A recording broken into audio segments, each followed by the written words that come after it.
Hi, this is Dr. Diana. I am both doctor and patient, and I am pretty ill. Now, we've been talking about the various forms of Ehlers-Danlos syndrome. Today, I'd like us to look a little bit closer at the classic form, which happens to be the type that my family and I grapple with, so it holds a special place in my heart. And I say that pun intended because, as we'll find out, it may affect our hearts a little bit. But first, with all the types of Ehlers-Danlos, we look first for loose joints. Now, personally, I myself come from a long line of loose women. No, I stole that line from Dr. Sparrow. Thank you. I thought it was a good one, though.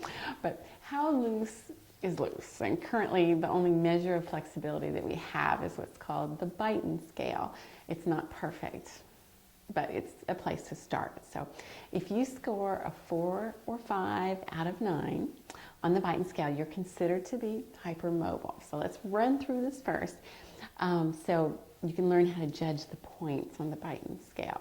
First, you get a point for each pinky that you can, when your hand is flat, say on a table, what have you, if you can raise the pinky at least 90 degrees or further, 1 point for each pinky.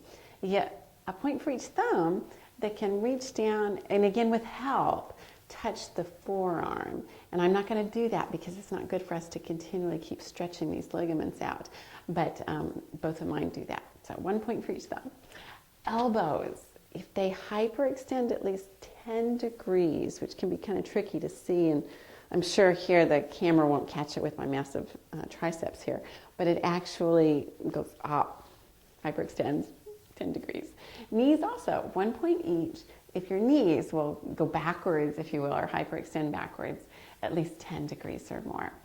Finally, if you put your flat palms on the floor while you're standing without bending your knees, you get a point for that. Now, I mentioned the Beighton score isn't perfect because for the very young, they're all kind of loosey-goosey, and for the elderly who may have arthritis or joint replacements or whatever, it's lacking, but it's a place to start. Now, I am a 9 out of 9. I don't know if that's good or bad, but I never even thought of myself as flexible, so it's not always intuitive. As a friend of mine said when we went out for dessert and the choice was chocolate mousse or tiramisu, he said, "I don't think you were flexible at all." We gotta love our friends who keep us laughing, but I thought it was kind of cute.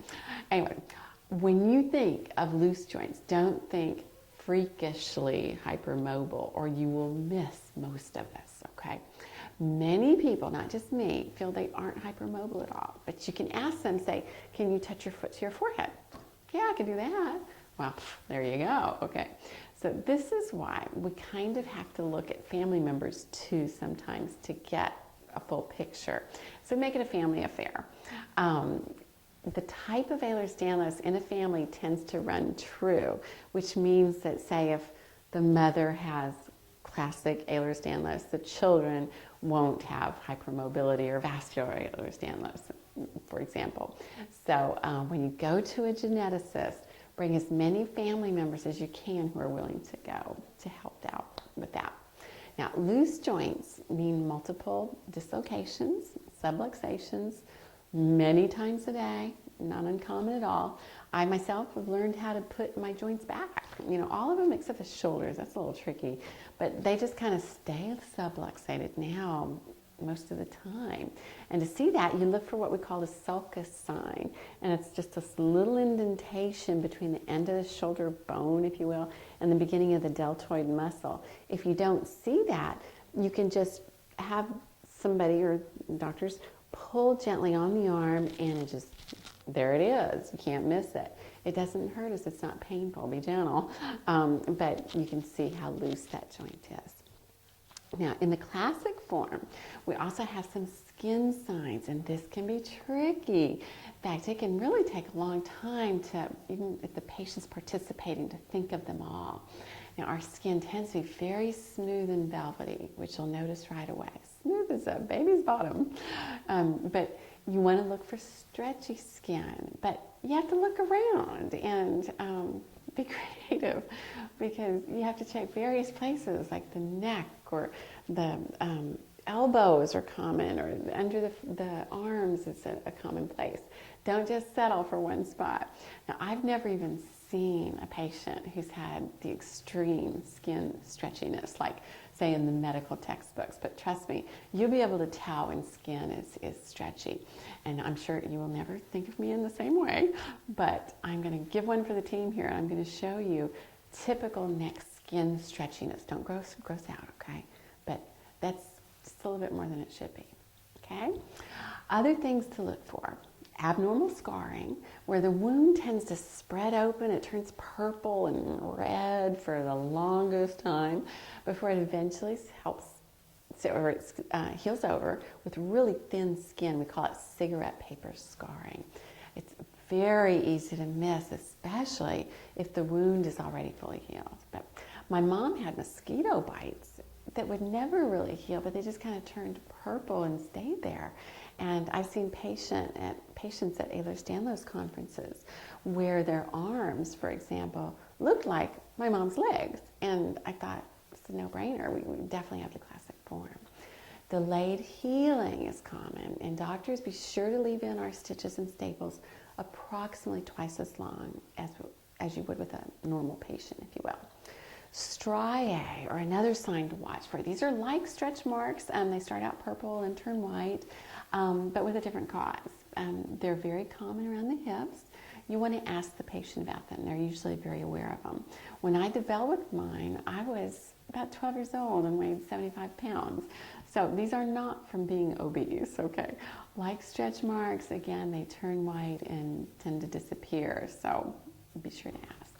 Subcutaneous spheroids, which are like little fatty cysts, again, very common. Mine were missed for a while.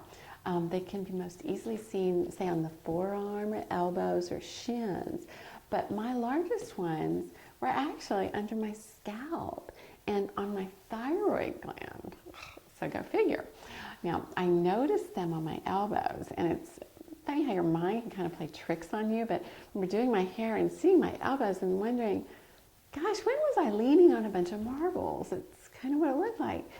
Before it hit me, it's like, wait, those are spherules. Oh my gosh. It was fairly subtle, but I could see it. Molluscoid pseudo tumors. Now, those are reportedly found frequently on pressure points like knees and elbows. Personally, I haven't seen that in real life, if you will. I haven't seen many of these with patients, but it is in the literature, so watch for those. Our skin ages faster because our collagen is faulty. So when we're in the sun, we need to be very judicious with the use of sunscreen. Okay, that's true for everybody. Pysogenic papules. This is a great way to differentiate classic Ehlers-Danlos because patients don't usually know this. But if you ask them to stand up, look at the side of their feet where the feet are on the ground, and you'll see what looks kind of like cellulite kind of popping through the abnormal connective tissue, almost like little herniations. Pysogenic papules, they won't see those, only you can see those. Yeah. Flat feet are common. Mine are not flat because I did so much dancing and aerobic dancing, etc., on my toes and the balls of my feet, but I did notice they are getting flatter as the day goes longer. So that's kind of interesting. You also want to ask about delayed motor development as a baby or child for the patient. Muscle hypotonia throughout life is very common. I remember trying to work out like a demon to develop some muscles, and get that cut look. Nope, nothing, basically. Just didn't happen. So a certain level of exercise and lightweight lifting is important for us to keep our bodies together, but we will not have the same muscle development as our non-EDS friends, no matter what we do. And that's difficult for PTs or physical therapists to accept and really understand, but see if you can find somebody who's willing to understand that. Now, percentages vary greatly when you look at various studies, but recently it's been reported that 40 to 70% of us develop POTS and autonomic dysfunction. There's a video on that. That has hit our family, and that was triggered with viruses. It's been the most disabling aspect of this condition for us, hands down.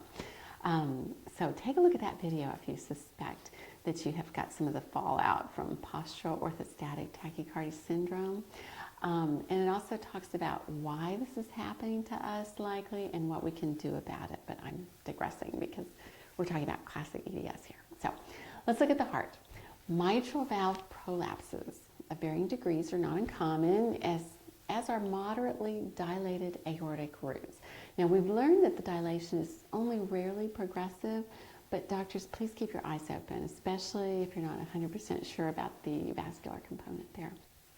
Now, I'm attaching here an article describing an increased incidence of left ventricular diastolic dysfunction, for which I also have been diagnosed. And I noticed that was occurring with some of the patients I was working with and chatting with. Lo and behold, then I come down with the same thing. So, man, I'm really on a mission to figure it out.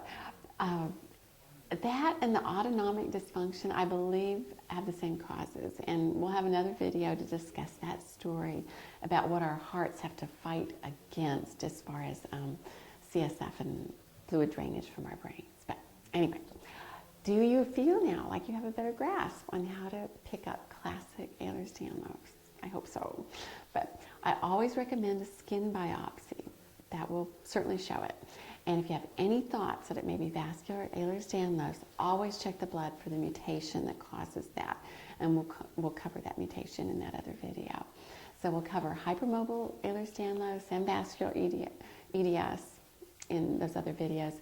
You'll find lots of overlap in the presentation. So certainly with hypermobile EDS, classic, no worries. Don't freak out over that. We sometimes go back and forth between diagnosing the two. But with vascular, you've got to rule that out, along with Lloyd-Dietz syndrome, which we'll cover in the vascular EDS video.